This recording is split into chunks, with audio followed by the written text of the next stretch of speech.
Hi there, on this video, I'll show you how to fix "This site can't be reached" on Android mobile. To start, open your Google Chrome. Click on the three dots on the upper right and click on History. When you are in the History window, tap on Clear Browsing Data. After Clear Browsing Data is open, tap on Clear Data. It will take a short time to clear your data. After that one, go back to Google Chrome, tap on the three dots again, and click on Settings. In the Settings window, click on Privacy and Security.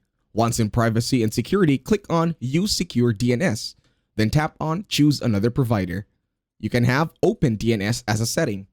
After setting your DNS as the setting for your settings, you can now close your Google Chrome browser. After that one, find and locate your VPN provider that you have downloaded and you already have an account with. For this case, I'll be using SuperVPN.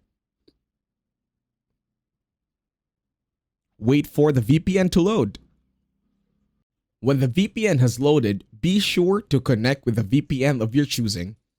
Please wait for it to load for a while. If it takes a good chunk to load, you can close the VPN again and restart the same VPN that you are using. Now you're connected. Thank you for watching. Like, subscribe, and share.